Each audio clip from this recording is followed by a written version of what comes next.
अस्सलाम एडीएडीएस क्लास बेटे आपका फर्स्ट चैप्टर का ये सेकंड लास्ट जो टॉपिक है एथिकल कंसिडरेशन इन रिसर्च है। ठीक है, उसके बाद एप्लीकेशंस आ जाती हैं कि साइकोलॉजी किन किन एरियाज़ में अप्लाई होती है, इसकी एप्लीकेशन किस किस फील्ड में है। ठीक है, उन फील्ड्स की जनरल डिस्क्रिप्शन देने के बाद फिर पाकिस्तान के रेफरेंस से हमने बताना है कि पाकिस्तान में इसकी जो एप्लीकेबिलिटी है वो किस तरह से है। ठीक है, एथिकल कंसिडरेशंस जो हैं सबसे पहले उनके मेन पॉइंट्स हमने ये वाला टॉपिक सेकेंड लास्ट टॉपिक है ये हमने करना है। अब कुछ बच्चियों ने असाइनमेंट में बेटे आप लोगों की जो बच्चियाँ हैं उन्होंने असाइनमेंट में कुछ जो है वो अरेंजमेंट में गड़बड़ की हुई है। टॉपिक्स बहुत वेरी क्लियरली स्पेसिफाइड होने चाहिए, आपको पता होना चाहिए कि पहले चैप्टर के अंदर किस टॉपिक के अंदर आप क्या पढ़ रहे हो। तो मैंने बार बार बच्चों को बताया हुआ सबसे पहले हमने इसमें इंट्रोडक्शन में सबसे पहले डेफिनेशंस की हैं। वो 4 डेफिनेशंस हैं और वो अब बच्चों ने ठीक करना शुरू कर दिए कि डेफिनेशन यानी देने के बाद फिर उनके क्रिटिकल पॉइंट्स देने हैं। उसके बाद अगला टॉपिक साइंटिफिक पर्सपेक्टिव है जिसमें साइंटिफिकली एक्सप्लेन करना है कि साइकोलॉजी को साइंस का दर्जा कैसे दिया गया, साइंस होती क्या है। ठीक है, मेन टूल्स साइंस में साइंसी तरीके में मेन टूल्स क्या यूज़ होते हैं और फिर मेन गोल्स क्या हैं साइकोलॉजी के। ठीक है, आगे अगला टॉपिक आ जाता है हिस्टोरिकल पर्सपेक्टिव का जिसके अंदर फिर 5 मेजर एराज आते हैं। सबसे पहले एंशियंट पीरियड है, उसके बाद ग्रीक्स का पीरियड आता है, फिर उसके बाद मेडिवल आता है जिसमें 2 सब पीरियड्स आ जाते हैं। एक यूरोपियन यानी क्रिश्चियंस के अंडर जो रिलीजन के अंडर 2-3 लोगों की कंट्रीब्यूशन है सिर्फ वही आती हैं। और उसके बाद आगे जो है उसके बाद सेकंड में मुस्लिम फिलोसफर्स हैं जो टॉप ऑफ द लिस्ट उस वक्त नज़र आते हैं। ये 12th सेंचुरी के राउंड अबाउट 6 से 12th सेंचुरी तक का जो पीरियड था वो टॉप मोस्ट डेवलप्ड पीरियड था, गोल्डन पीरियड था मुस्लिम फिलोसफर्स का। उसके बाद आ जाता है रेनेसेंस पीरियड, फिर रेनेसेंस के बाद एंड में आ जाता है मॉडर्न पीरियड। तो ये 5 मेन इराज हैं हिस्टोरिकल पर्सपेक्टिव के अंदर। उसके बाद अगला टॉपिक है स्कूल्स ऑफ साइकोलॉजी यानी स्कूल ऑफ थॉट्स क्या है साइकोलॉजी के अंदर, मेजर पिलर्स क्या हैं, मेजर थेरीज क्या हैं जिन पर ये सब्जेक्ट बेस कर रहा है। उसके बाद उससे अगला टॉपिक जो मैंने कल आपको कराया था मेथड्स ऑफ रिसर्च है कि इसके अंदर तहकीक के लिए कौन कौन से तरीके यूज़ होते हैं। उनकी डिटेल मैंने आपको 3 डिफरेंट जो स्लाइड्स हैं पीडीएफ की वो मैंने बनाकर भेजी थी, साथ मैंने वीडियोस अपलोड किए हैं। वो सुने, गौर से सुने और फिर अपने असाइनमेंट बनाएं, फिर बुक से पढ़ें, पहले उसको सुने, बुक से पढ़ें। अगर बुक नहीं है तो व्हाट्सएप के अंदर से प्रिंट ले लिया करें और प्रिंट निकाल के उसमें से कर लिया करें। नेक्स्ट टॉपिक उसमें एथिकल कंसिडरेशन का है। एथिकल कंसिडरेशन के बाद last topic of the chapter जो है वो आ जाता है जिसमें एप्लीकेबिलिटी आती है, इस सब्जेक्ट की एप्लीकेबिलिटी क्या है। ठीक है, एथिकल कंसिडरेशन क्या होती है, एथिक्स लफ्ज़ से है एथिकल कंसिडरेशन के कोई भी रिसर्च परफॉर्म करते हुए क्या इखलाकी जिम्मेदारी आयद होती है रिसर्चर के ऊपर कि वो सब्जेक्ट को किस तरह से ब्रीफ कर रहा होता है। सब्जेक्ट को जब उसने अपने प्रैक्टिकल में शामिल करना होता है तो सब्जेक्ट जो होता है वो हेजिटेंट होता है, बहुत ज़्यादा परेशान होता है कि वो किस किस तरह ये रिसर्च परफॉर्म करेगा। शुरू में इनकार कर देता है, फिर जब उसको कंफर्ट किया जाता है, थोड़ा आरामदेह माहौल दिया जाता है, उसको आराम से समझाया जाता है, प्यार से कहा जाता है तो फिर वो मान जाता है। लेकिन कुछ ना कुछ और एथिकल जिम्मेदारियां होती हैं, अखलाकी जिम्मेदारियां रिसर्चर पर आयद होती हैं कि उसने किस तरह से रिसर्च कंडक्ट करनी है और सब्जेक्ट जो है उसको कैसे उसने एतमाद में लेना है। सबसे पहला सब पॉइंट इसमें इन्फॉर्म्ड है। तो जो भी प्रोस्पेक्टिव सब्जेक्ट होता है जिसको आपने अपनी स्टडी में शामिल करना होता है उसको कहा जाता बताया जाता है कि एक्सपेरिमेंट के दौरान उसको किस किस तरह से क्या क्या एक्सपीरियंस वो फील कर सकता है। और ये बताने के बाद फिर उसकी राय ली जाती है। इन्फॉर्म्ड कंसेंट होती है, मीन्स आपने अपने प्रैक्टिकल के बारे में उसको इन्फॉर्म किया, फिर वो अपनी राय देता है कि वो इस प्रैक्टिकल में शामिल होगा या नहीं होगा। तो ये इन्फॉर्म्ड होता है। अगला स्टेप इसमें इंस्ट्रक्ट करना होता है। तो सब्जेक्ट्स जो होते हैं उनको इंस्ट्रक्शंस दी जाती हैं, जो भी आपने अपने प्रैक्टिकल के अंदर एज अ सब्जेक्ट किसी पर्सन को ऐड करना है तो वो जो पर्सन होता है वो अपनी मर्जी से प्रैक्टिकल के दौरान एक्सपेरिमेंट के दौरान किसी भी वक्त वो विड्रॉ कर सकता है, स्टडी से आउट हो सकता है किसी भी वक्त। ठीक है, ये उसके पास चॉइस होती है। जहाँ भी वो परेशान हो, कंफ्यूज हो, उसको स्टडी हेक्टिक लग रही हो, फटीग दे रही हो, परेशानी कर रही हो तो उसको क्विट कर सकता है एट एनी टाइम।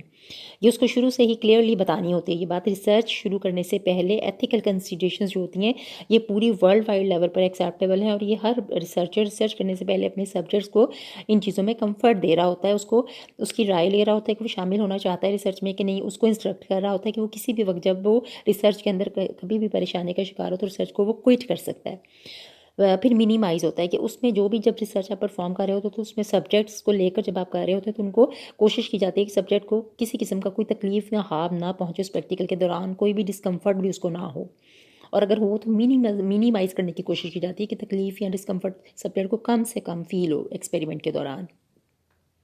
आगे आ जाता है कॉन्फिडेंशियल। जो भी रिजल्ट्स लेने होते हैं उसमें सब्जेक्ट का नाम डिस्क्लोज नहीं किया जाता, ये कॉन्फिडेंशियल होता है, डाटा प्राइवेट रखा जाता है, बिल्कुल किसी भी सब्जेक्ट को और किसी पर्सन को ये शो नहीं किया जाता। ओवरऑल रिजल्ट मजमूई तौर पर कैलकुलेट करने के लिए वो डाटा यूज़ होता है, उसमें पर्सन को सिर्फ निशाना नहीं बनाया जाता और उसके नाम वगैरह सीगा राज में रखे जाते हैं, कॉन्फिडेंशियल होते हैं वो।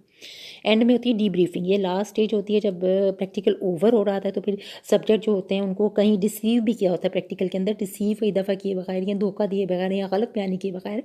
कई दफ़ा साइकोलॉजी के अंदर ऐसे प्रैक्टिकल्स होते हैं जिसमें गलत बयानी किए बगैर अगर आप सच बता दें तो प्रैक्टिकल परफॉर्म ही नहीं कर सकते, तो कहीं ना कहीं जो है वो डिसीव करना पड़ता है। तो जब आप प्रैक्टिकल कर चुकते हैं तो फिर आपको ये आप पर आयद फ़र्ज़ होता है उस पर एक्सपेरिमेंटर के ऊपर कि वो एंड में जब एक्सपेरिमेंट ओवर हो जाता है, रिसर्च ओवर हो जाती है, तो फिर वो डीब्रीफ करे अपने सब्जेक्ट को, बताए कि उसने कैसे उसके साथ कहाँ पर उसने उसको डिसीव किया था, उसको धोखा दिया था और एक्चुअली में वो वैसा नहीं था जैसा उस वक्त वो शो किया गया। तो इस तरह डीब्रीफ करना एंड में प्रैक्टिकल के वो ज़रूरी होता है।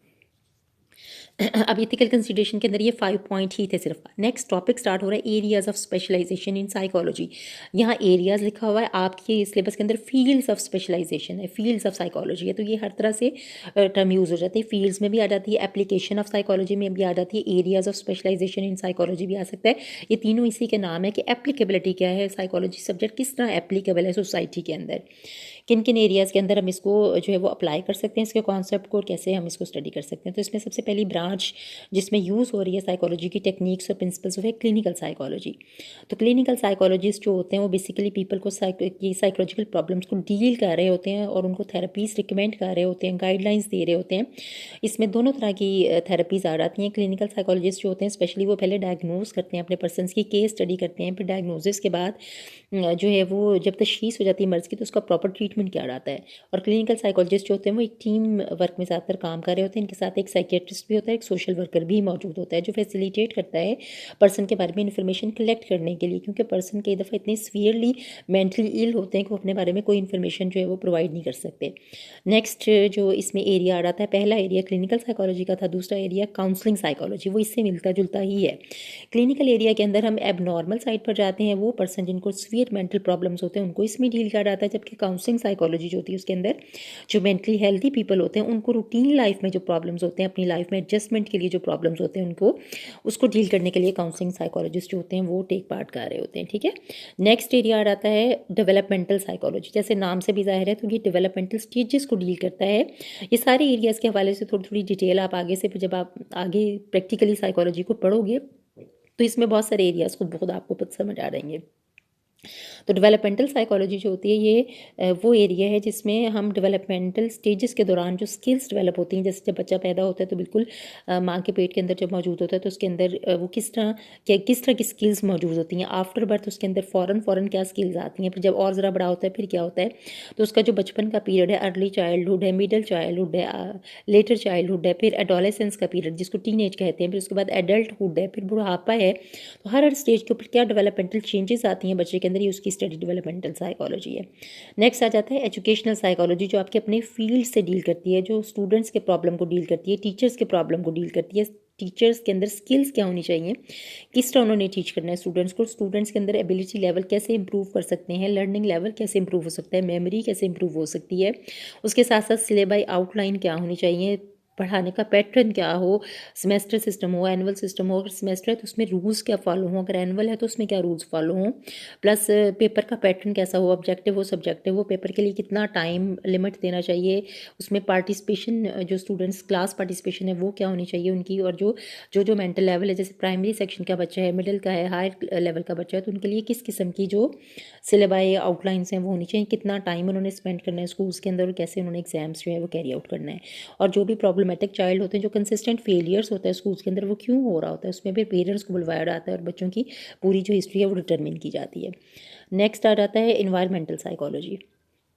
जो इन्वायरमेंटल साइकोलॉजी वो फोकस करती है रिलेशनशिप पर between people and their physical environment, यानी पीपल कहाँ रह रहे हैं, किस तरह के इन्वायरमेंट में वो लिव कर रहे हैं, ये सारी चीज़ों की डीप स्टडी जो होती है वो इन्वायरमेंटल साइकोलॉजी कहलाती है, जिसमें इन्वायरमेंट के अंदर कुछ ऐसी स्ट्रेसफुल स्टिमुलाई होती हैं जो बेसिकली जैसे नॉइज़ है, टेम्परेचर है, क्लाइमेटिक कंडीशंस हो सकती हैं, या पर्सन के अपने इमोशंस हैं, या पर्सन के साथ रिलेशनशिप फैमिली के अंदर डिस्टर्ब्ड हैं, तो ये सारी चीज़ें इन्वायरमेंटल साइकोलॉजी में आ जाती हैं, जिसमें पर्सन जिस इन्वायरमेंट में रह रहा है उस पर्सपेक्टिव में उसको स्टडी किया जाता है।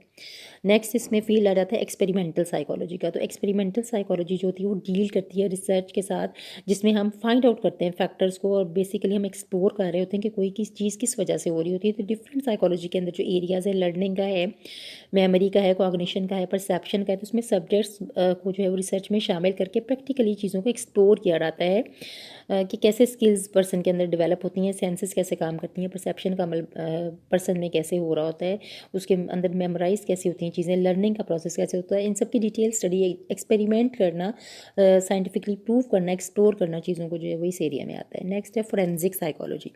अब फोरेंसिक्स का जो नाम होता है ये मुजरमों के लिए यूज़ होता है, कि जो जुर्म के फील्ड में यूज़ होती है, जो क्रिमिनल के एरियाज़ में यूज़ होती है, तो उसके लिए फोरेंसिक साइकोलॉजी की टर्म जो है वो यूज़ हो रही होती है।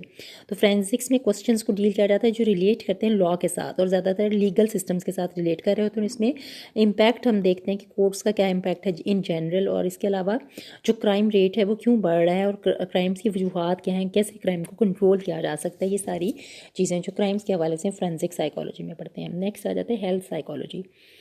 जो हेल्थ साइकोलॉजी है वो कंसर्न करती है, कंट्रीब्यूट करती है पर्सन की मेंटल हेल्थ को प्रमोट करने में, उसकी मेंटेनेंस में, और प्रिवेंशन और ट्रीटमेंट में किसी किस्म के डिजीज़ से बचने के लिए, डिसऑर्डर्स को बचने के लिए हेल्थ साइकोलॉजी जो है वो मेयर्स दे रही होती है, और स्टेप्स जो है वो प्रोवाइड करती है कि कैसे स्टेप्स जो लिए जा सकते हैं। अगर स्ट्रेसफुल सिचुएशन है तो उसमें स्ट्रेस को मैनेज कैसे किया जा सकता है, फिजिकली फिट हम कैसे रह सकते हैं, साइकोलॉजिकली फिट कैसे रह सकते हैं, हमारी रिहेबिलिटेशन कैसे हो सकती है, हमारे जो अंदर हम किस तरह से जो है वो ग्रो की फॉर्म में रह सकते हैं, फैमिली के अंदर हम कैसे इंटरेक्ट कर सकते हैं हेल्दी वे में। तो ये सारी हेल्थ साइकोलॉजी है। फिर ह्यूमन फैक्टर साइकोलॉजी जो है वो डील स्टडी करती है ह्यूमन मशीन्स, ह्यूमन का मशीन्स के साथ इंटरेक्शन जो है, इंटरफेस जो है वो, यानी ह्यूमन्स मशीन को ऑपरेट कैसे करते हैं, उनके लिए मशीन्स फ्रेंडली हैं या मशीन्स उनको डेंजरस लगती हैं, हार्मफुल लगती हैं, तो किस तरह मशीनरी को ऑपरेट करना है, मैकेनिक्स के साथ डील कैसे करना है, ये ह्यूमन फैक्टर साइकोलॉजी है। नेक्स्ट है इंडस्ट्रियल या ऑर्गेनाइजेशनल साइकोलॉजी। इसके दो नाम हैं, इसको इंडस्ट्रियल साइकोलॉजी कहा जाता है या ऑर्गेनाइजेशनल। तो इंडस्ट्रियल और ऑर्गेनाइजेशनल साइकोलॉजिस्ट जो होते हैं प्राइमरीली वो कंसर्न करते हैं कि जो वर्किंग इन्वायरमेंट है पर्सनस की, तो वो किस तरह की है, इंडस्ट्रीज़ के अंदर किस किस्म का इन्वायरमेंट है, उसके अंदर जो एम्प्लॉयज़ हैं तो क्या वो सेटिस्फाई हैं, और एम्प्लॉयज़ जो हैं उनकी प्रॉपर प्लेसमेंट की गई है प्रॉपर फील्ड के अंदर या नहीं, और वहाँ पर बॉस जो हैं उनका किस तरह का रिलेशनशिप है अपने वर्कर्स के साथ, क्या वर्कर सेटिस्फाई और खुश हैं। अगर खुश हैं तो फिर उस जो इंडस्ट्री है उसकी प्रोडक्टिविटी बढ़ती है। अगर ना खुश होते हैं या किसी भी वजह से क्लैश आ रहे होते हैं उनके बॉसेस के साथ, तो फिर वो हड़ताल हो जाती है, स्ट्राइक्स होती हैं, और जो जलसे जुलूस हैं वो मुनक्कद करते हैं वर्कर्स, और प्रॉपर काम की क्वालिटी जो है वो लो डाउन हो जाती है। ये सारे फैक्टर्स को कंट्रोल करने के लिए स्पेशली इंडस्ट्री साइकोलॉजिस्ट होते हैं जो वक्तन फ़क्तन विजिट करते हैं। इसी तरह एजुकेशन के हवाले से भी एजुकेशनल साइकोलॉजिस्ट होते हैं जो इदारों में विजिट करते हैं और बच्चों को गाइडेंस और काउंसलिंग दे रहे होते हैं। नेक्स्ट आ जाती है न्यूरो साइकोलॉजी या फिजियोलॉजिकल साइकोलॉजी। जहाँ न्यूरो टर्म आती है वो ब्रेन के न्यूरॉन्स का रोल आ जाता है कि न्यूरॉन्स नर्वस सिस्टम के अंदर जो हैं वो किस तरह इन्वॉल्व होते हैं डिफरेंट तरह के बिहेवियर्स को कंडक्ट करने में, और उनमें अगर न्यूरो ट्रांसमीटर्स या कोई केमिकल्स एक्स्ट्रा सिक्रीट हों या कम सिक्रीट हों तो उनका इम्पैक्ट क्या आता है शख्सियत के ऊपर। नेक्स्ट आ जाता है स्कूल साइकोलॉजी। स्कूल साइकोलॉजी के अंदर स्कूल साइड के जो प्रॉब्लम्स होते हैं स्टूडेंट्स की लर्निंग को फैसिलिटेट करने के लिए, उनको मेमोराइज़ करने के लिए, उनकी स्टेप वाइज ग्रेड वाइज उनकी एज वाइज उनकी जो ग्रेडिंग है उसके हवाले से, उसके हिसाब से उनको किस तरह से उनकी स्किल्स को इम्प्रूव किया जाए, ये स्कूल साइकोलॉजी में पढ़ा जाता है। नेक्स्ट आ जाती है social psychology. Social psychology society से डील करती है कि जहाँ हम रह रहे होते हैं वहाँ हमारे जो फ्रेंड्स हैं, पीयर ग्रुप्स हैं, या जो हमारे क्लोज रिलेशंस में हमारे आ जाते हैं फैमिली मेम्बर्स वगैरह, तो उन सब के साथ हमारा जो बिहेवियर है वो किस तरह से है, हमारे एटीट्यूड्स क्या हैं, प्रेजुडिसेस क्या हैं, इन सब चीज़ों की स्टडी जो है वो इसमें आती है। नेक्स्ट आ जाता है स्पोर्ट्स साइकोलॉजी। स्पोर्ट्स साइकोलॉजी के अंदर साइकोलॉजिकल फैक्टर्स जो हैं वो एसोसिएट करते हैं हमारी पार्टिसिपेशन और परफॉर्मेंस इन स्पोर्ट्स के हवाले से, एक्सरसाइज के हवाले से स्पोर्ट्स में पार्टिसिपेशन और परफॉर्मेंस हमारी क्या है। इसके अलावा प्राइमरीली स्पोर्ट्स साइकोलॉजिस्ट जो है वो फोकस करते हैं टू एरियाज़ के ऊपर। First they focus on helping athletes, यानी एथलीट्स जो हैं उनको किस तरह हेल्प आउट किया जा सकता है खेल के दौरान, उनके लिए साइकोलॉजिकल प्रिंसिपल्स डिसाइड किए जाते हैं, उनको स्किल्स किस किस्म की दी जाए कि वो अपनी परफॉर्मेंस जो है उसको इम्प्रूव कर लें। अब यहाँ तक तो ये था जिसमें मैंने अभी आपको बताया था कि ये जो मेजर कंट्रीब्यूशन है, मेजर साइकोलॉजी की जो फील्ड्स हैं या मेजर एप्लीकेबिलिटी किन किन एरियाज़ में। अब यहाँ अगला टॉपिक थोड़ा सा आ जाता है इससे रिलेट करते हुए, application of psychology with special reference to Pakistan, यानी पाकिस्तान के हवाले से स्पेशल क्या है स्पेशलिटी साइकोलॉजी की, स्पेशली हम यहाँ किस किस फील्ड में एक्सपर्ट हैं और ज़्यादा कॉन्ट्रीब्यूशन साइकोलॉजी किन एरियाज़ में है। तो एजुकेशन एंड ट्रेनिंग, एजुकेशन के फील्ड में बहुत ज़्यादा साइकोलॉजी के प्रिंसिपल्स जो है उनको अप्लाई किया जाता है, और ये डिपार्टमेंट एस्टैब्लिश हो गया था बहुत पहले ही इस्लामाबाद में, रावलपिंडी में, कराची में। और ये ग्रेजुएट, अंडर ग्रेजुएट्स को स्टडी करने के लिए जो डील्स बेसिकली जो भी प्रिंसिपल्स डील या प्रिंसिपल्स रेगुलराइज किए जाते हैं, कोई भी रूल्स रेगुलेशंस दिए जाते हैं, तो वो इन प्रिंसिपल्स के ऊपर बेस करते हुए दिए जाते हैं। साइकोलॉजी को कई दफ़ा एक कंपलसरी सब्जेक्ट के तौर पर भी बाज़ प्रोफेशनल कॉलेजेस में पढ़ाया जाता है, कहीं कहीं इसको बीएड वगैरह, एमएड वगैरह जो है वहाँ पर भी कंपलसरीली इसको पढ़ाया जाता है। लॉ में, होम इकोनॉमिक्स में ये एक सब एरिया के तौर पर जो है इसको टीच किया जाता है। इंटरमीडिएट लेवल्स पर बेसिक्स पढ़ी जाती हैं और ग्रेजुएट लेवल पर इसको ज़रा ज़्यादा डिटेल में पढ़ा जाता है। फिर सिविल सर्विसेज और सिलेक्शन बोर्ड में बहुत ज़्यादा साइकोलॉजी के प्रिंसिपल्स यूज़ होते हैं, साइकोलॉजिकल टेस्ट यूज़ होते हैं सिलेक्शंस के लिए। आर्मी पर्सोनल्स की स्पेशली एफएससी के बाद जब कैडेट बनने के लिए जाते हैं या आईएसएसबी का इम्तिहान देते हैं बच्चे जाकर, तो वो जब सेलेक्ट हो जाते हैं तो कैडेट्स बन जाते हैं, या वो आर्मी के अंदर जो कप्तान है या कैप्टनशिप है वो उनको मिल जाती है। तो ये सारी सिलेक्शन उनकी इसी बेसिस पर होती है कि साइकोलॉजिकली उनको टेस्ट किया जाता है, उनका मेंटल लेवल क्या है, उनका फिजिकल जो एक्टिविटियाँ हेल्थनेस है वो किस तरह की है। नेक्स्ट आ जाता है army selection centres. Army selection centres पर साइकोलॉजिकल असेसमेंट टेस्ट होते हैं जो उनसे लिए जाते हैं, और साइकोलॉजिस्ट की एक टीम पूरी जो है वो डिज़ाइन करती है बिहेवियरल सिचुएशनल टेस्ट को, और वो प्रोजेक्टिव टेक्निक्स और ऑब्जेक्टिव टेक्निक्स जो साइकोलॉजी में भी हम आगे पढ़ेंगे पर्सनैलिटी के चैप्टर में, ये टेक्निक यूज़ करके उनके रिजल्ट जो हैं वो कैलकुलेट करते हैं। फिर हॉस्पिटल्स में, क्लिनिक्स में यूज़ होती है। हॉस्पिटल्स के अंदर बाकायदा साइकेट्री वार्ड्स होती हैं अलग से, जैसे कि बाकी चीज़ों की होती हैं, कान की या आंखों की वार्ड होती है, ऐसी मेंटल इलनेसेस के लिए भी वार्ड्स होती हैं जहाँ पर पेशेंट्स को रखा जाता है और डील किया जाता है, और जो ट्रीटेबल पेशेंट्स होते हैं उनको प्रॉपर वहाँ ट्रीटमेंट दी जाती है। फिर आ जाते हैं रिहेबिलिटेशन सेंटर्स।